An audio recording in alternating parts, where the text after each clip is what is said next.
All right, so today we're gonna take a deep dive into some global politics. Yeah, You ready for this? sounds good. Okay, so we've got these transcripts from two YouTube interviews. Both enter former President Trump. He's back in the White House for a second term, Wow. and Indian Prime Minister Modi, who's visiting the U.S.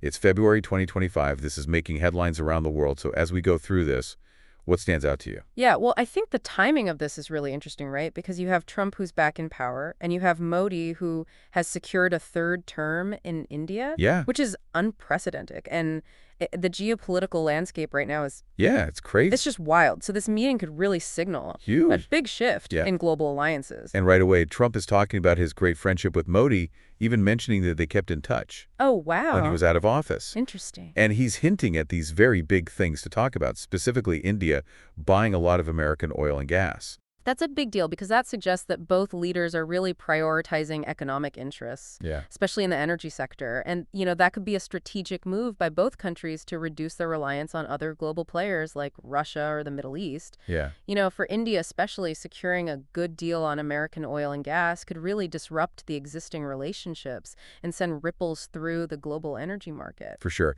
So Modi congratulates Trump on his grand and historic victory and then immediately points out that he himself is serving a third term in a row. First time in India in 60 years. That's pretty amazing. Yeah, and I think it's fascinating how both leaders are framing their victories as expressions of national will. Right. You see this pattern with Trump's Make America Great Again and Modi's vision for a developed India by 2047. Yeah. They're both tapping into this narrative of national resurgence, Yeah, appealing to a sense of pride and ambition. for sure. And drop your thoughts on that in the comments. Let us know what you think. We love hearing your other Yeah. opinions. But one thing that really stood out to me was Modi talking about their joint appearances at those big rallies. Howdy Modi in Houston, Namaste Trump in Ahmedabad. Oh, yeah, those were huge. Right?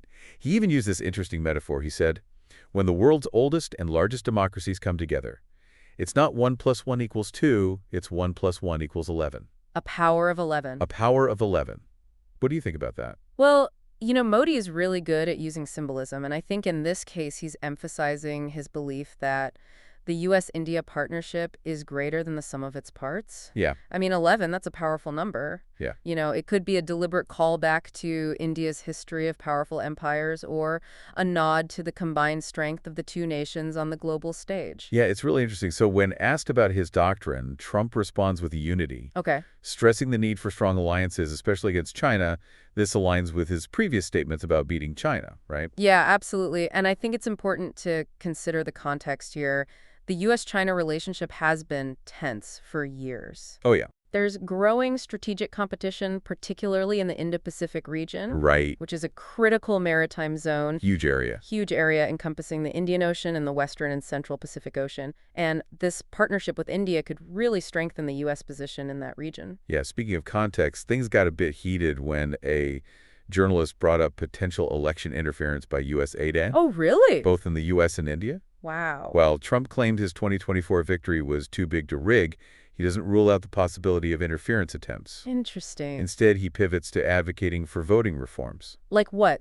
like voter ID and paper ballots. Okay, yeah. So this just adds more fuel to the ongoing debates about election integrity, particularly after Trump's previous claims about a stolen election in 2020. Exactly. What's interesting is how both leaders are facing these allegations of election irregularities, and so they both have a vested interest in controlling the narrative around election integrity.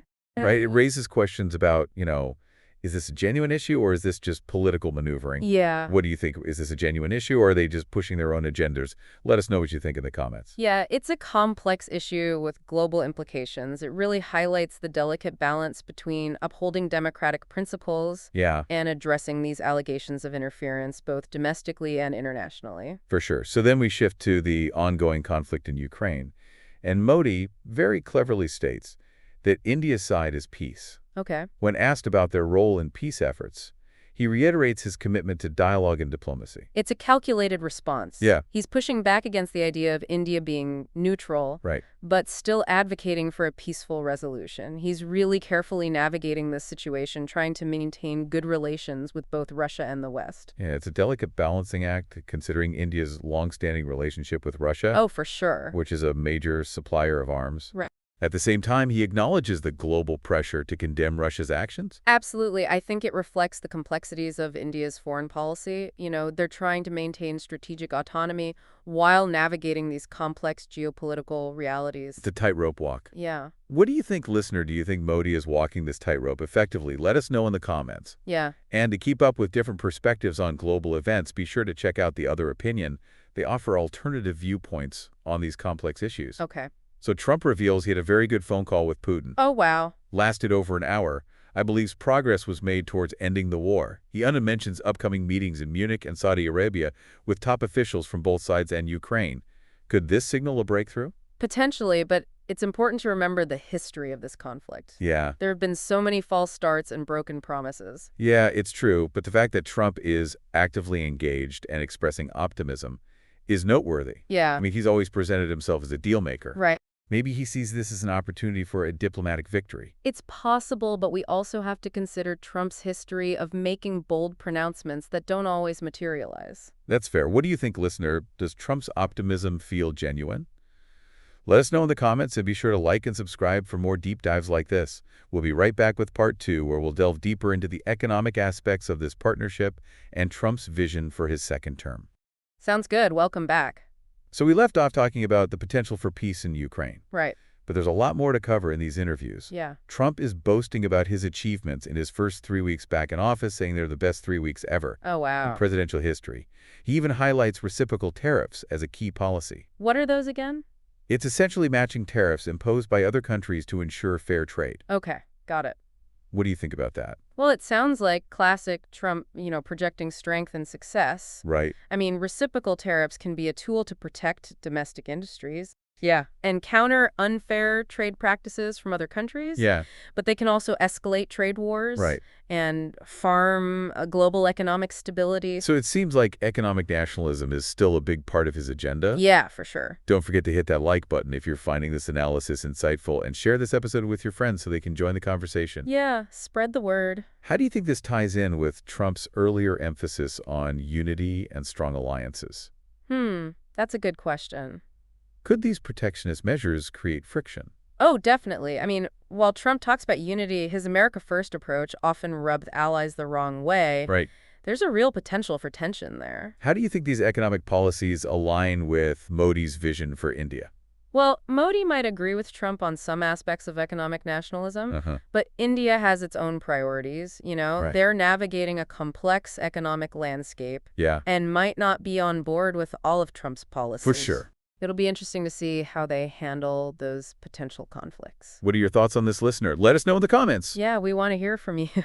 Especially in the context of their shared concerns about China. Right. Both leaders see China as a major competitor, Absolutely. but their approaches to dealing with that challenge might differ. Oh, yeah, definitely. I mean, India has a long and complicated relationship with China. Right. They might not want to completely side with the U.S. They want to maintain their own strategic autonomy. The delicate dance. Exactly. Cooperating on some issues, competing on others. We also need to think about the impact of domestic politics on this relationship. Oh, yeah, for sure. Both Trump and Modi face challenges at home Absolutely. that could influence their foreign policy decisions. Trump is still dealing with the fallout from his first term. Yeah? And the controversies surrounding his 2024 victory. And Modi is facing criticism over his handling of social and economic issues in India. Exactly, and these domestic pressures could limit their ability to act on the global stage. It makes you wonder about the long-term sustainability of this partnership. Yeah, is it based on genuine shared interests or just convenience? What stands out to you, listener? Drop your thoughts in the comments. We're all ears. It's a big question.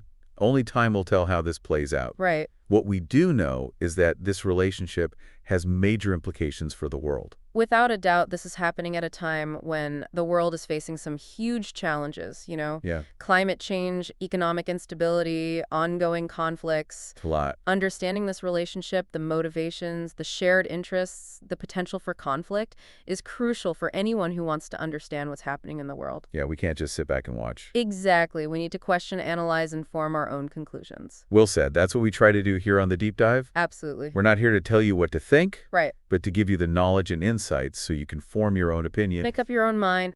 And if you're looking for a wider range of perspectives, I highly recommend checking out The Other Opinion. Oh, yeah. They offer some really insightful commentary on global affairs and often present alternative viewpoints. It's always good to consider different perspectives. Couldn't agree more.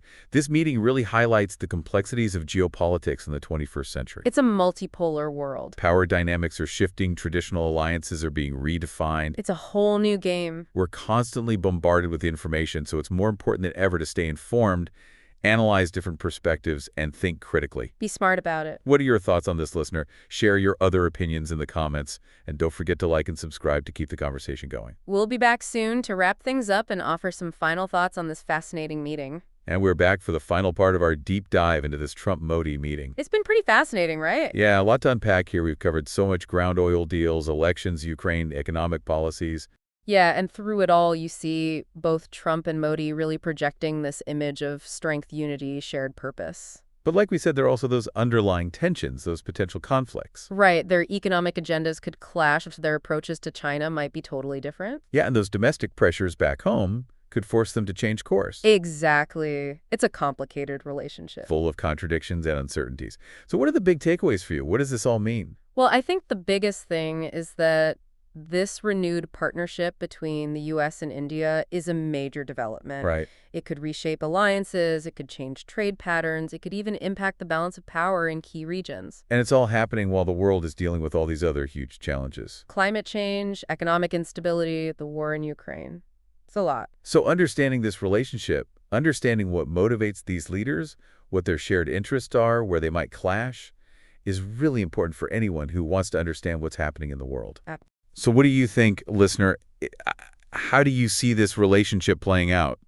Head to the comments and let us know what you think. Yeah, we want to hear your other opinions. And if you enjoyed this deep dive, don't forget to like, subscribe, and share with your friends. Help us spread the word. We're always exploring new topics and digging into the issues that matter most. So stay tuned. Until next time, keep learning, keep questioning, and keep those other opinions coming. And just a reminder, this was an AI podcast aimed at providing information.